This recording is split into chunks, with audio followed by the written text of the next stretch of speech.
Thank you so much for joining me again as we continue our Bible study through the book of Acts, as we cover chapters 16 through 21.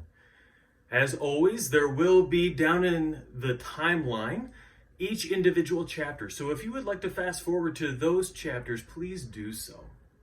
Well, let's dive right in chapter 16 of the book of Acts. Even in verse 1, we hear about Timothy, a very important message. For by Jewish customs, you follow the lineage of the mother. To determine if a child is then Jewish, the father is simply regarded as a Greek. This is a rather ambiguous term where most regard him as perhaps an actual person from Greece as a traveler. Yet the cities that are referenced in modern-day Turkey, yet the language that is spoken is, at a business level, Greek. So all of this to say is there's a little bit of ambiguity. We recognize that Timothy's father was Greek and his mother was Jewish.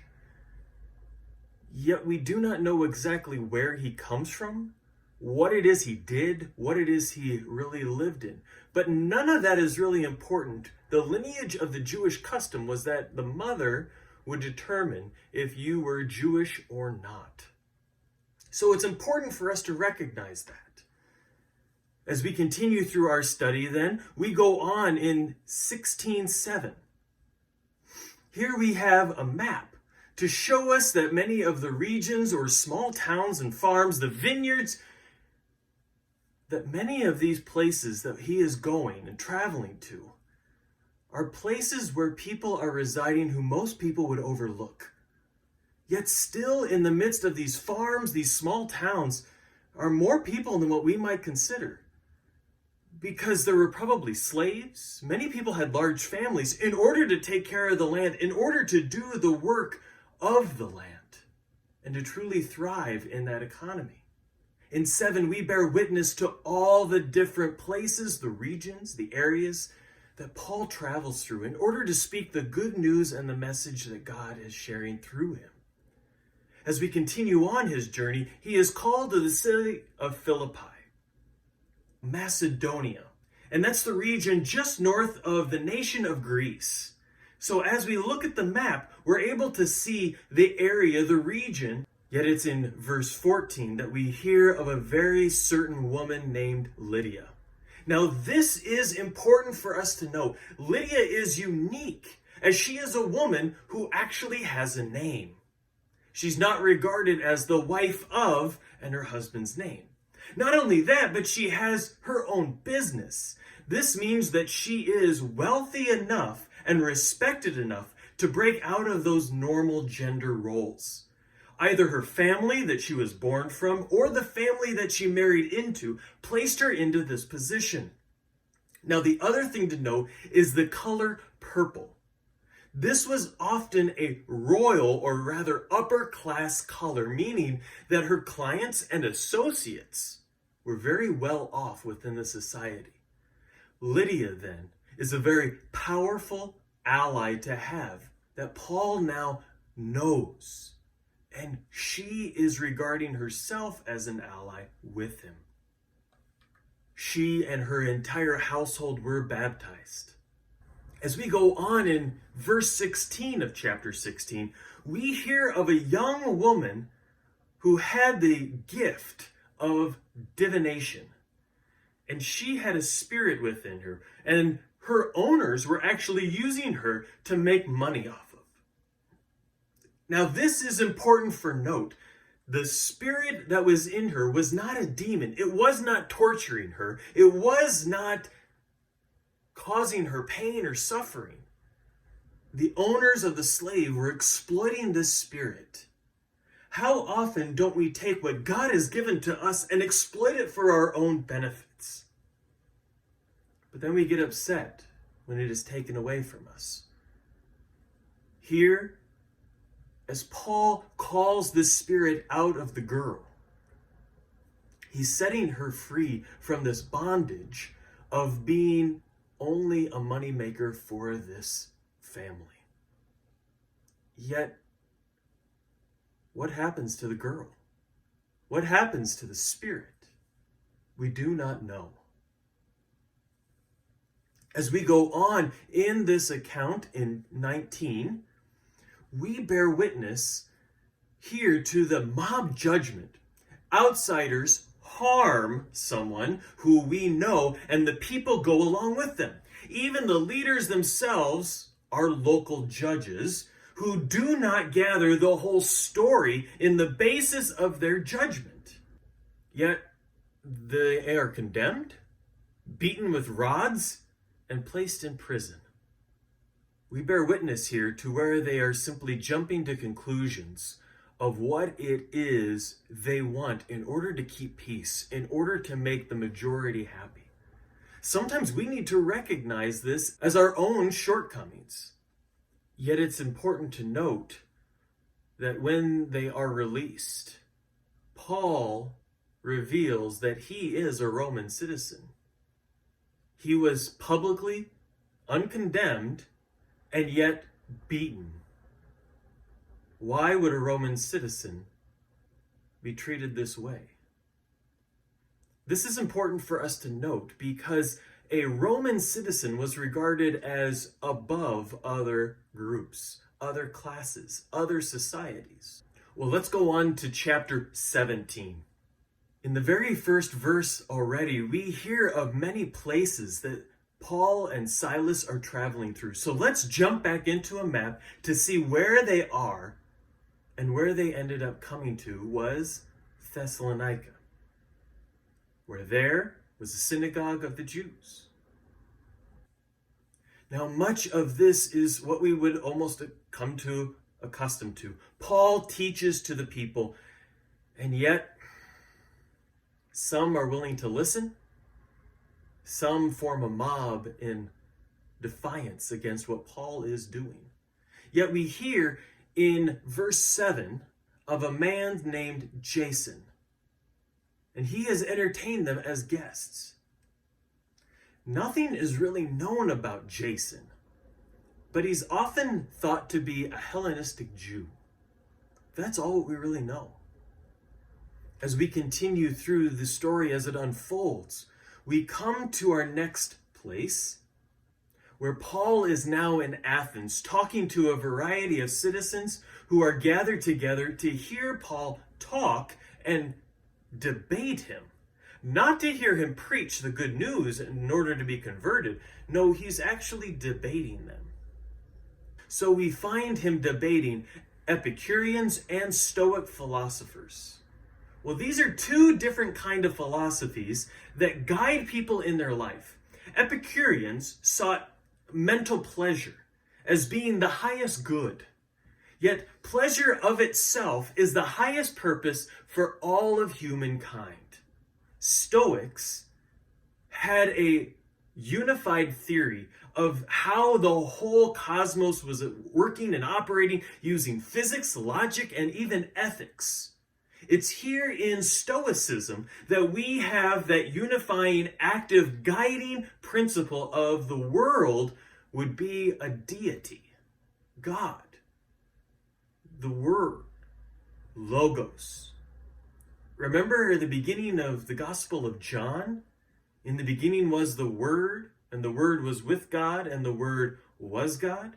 Here we bear witness to John's Gospel speaking out to Stoicism, the Stoic philosophy. As we continue, we bear witness to Paul standing in front of the Areopagus. Well, what does the Areopagus even look like? Well, it's still standing today, and it looks something like this. As Paul continues to teach, it's in the 34th verse that we bear witness to Dionysus, those that were willing to join him and become believers. Now, there are some with ears that are willing to hear, and others who will regard you as a fool.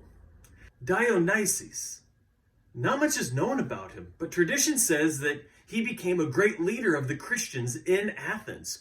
A church dedicated to him stands on the Areopagus of modern Athens.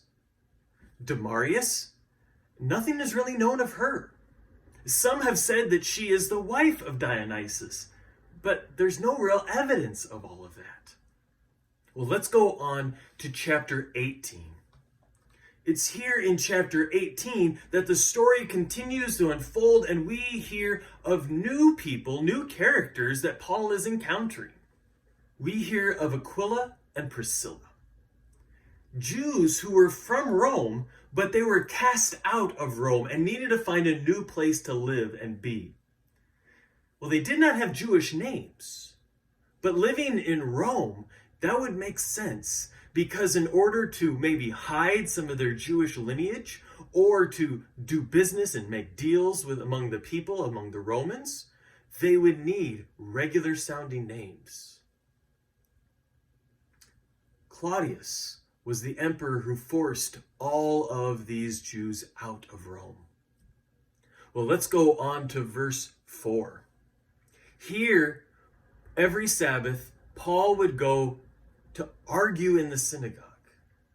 Now, Paul was a tent maker by trade. In order to earn money, in order to eat, and to be able to have money to, well, pay for everything else in which gifts did not cover. So Paul argued here, though, among these people. He did not preach to the people, but rather argued instead. Now, this is a different stance. This is a different mindset. So he's going to these men, these well-learned men, and reaching them the way they would want to be talked to debate, to argue. It was through this line of speaking that he was hoping to reach them. As we continue in verse 7, we hear of Justus Titius, or Titus. Interesting to note that both names are Greek names, yet his zeal for the faith is truly noted in all of these passages. Leaving the synagogue and going to someone else's home, Paul was welcomed to a more welcome environment, a place where he could speak freely, a place where people would actually listen and not simply turn him away as he begins to speak. This is the same person who shall receive the letters from Paul that is found in scriptures, the letters of Titus. As we look at verse 8, we hear of Crispus. Now, this is one of the few people who Paul baptized. He feared that people would often regard him as the one who is bestowing the gift, bestowing the blessing. And so Paul himself would not typically baptize people. Yet Crispus was one of the leaders in this area. And so by baptizing him and a few of the other leaders, he hoped, and ultimately it happened, that others would follow and be baptized and join the way as well. As we continue in verse 12, we hear Gallio was proconsul of Achaia.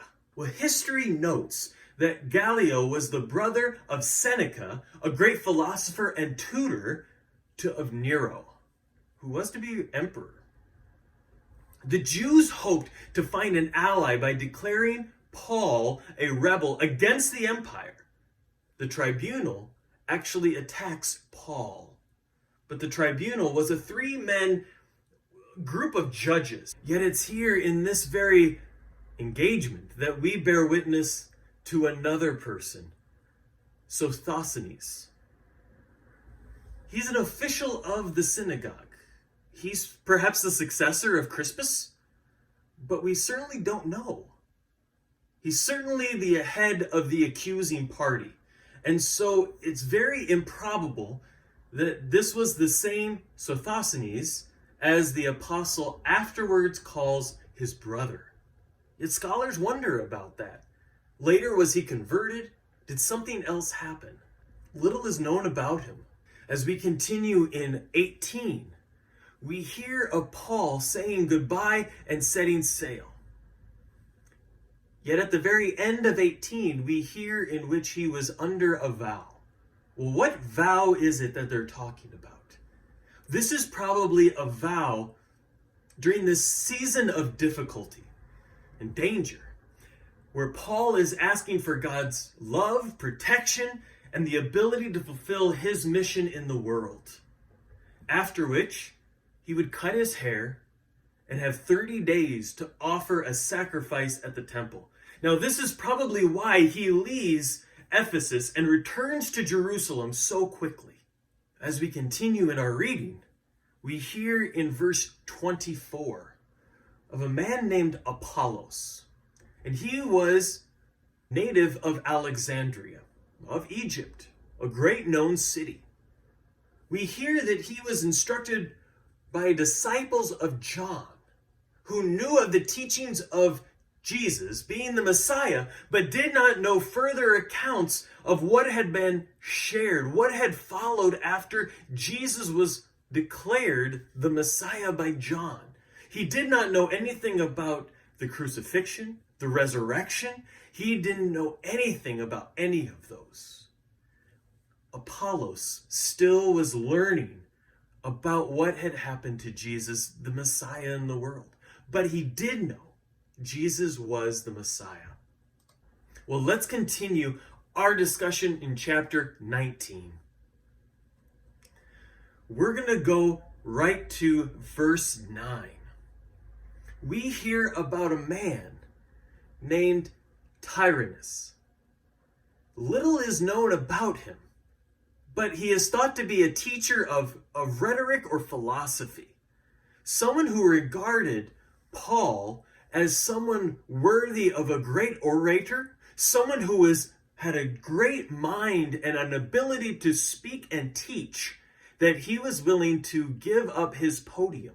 In verse 10, we hear that he stayed there for 2 years. And it was during this time that Paul was thought to compose his letters to the Corinthians and the Galatians.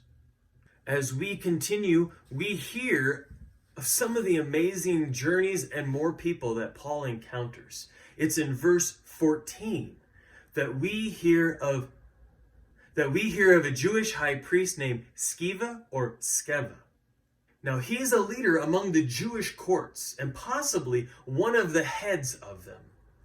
But we also bear witness where his sons are not following in his father's footsteps of honoring God or doing what it is they're called to do. Next, in verse 29, we hear of Gaius and Articus, 2 travelers that were going with Paul and were brought into some of the dishevelment, some of the arguments by the mob. Yet we hear about them over and over again in Acts and Romans, Corinthians, Thessalonians. It's often wondered if they were a part of the house of Aquila and Priscilla, in which they had found asylum and which they had begun journeying together after there. As we continue in chapter 20, let's jump to verse 4.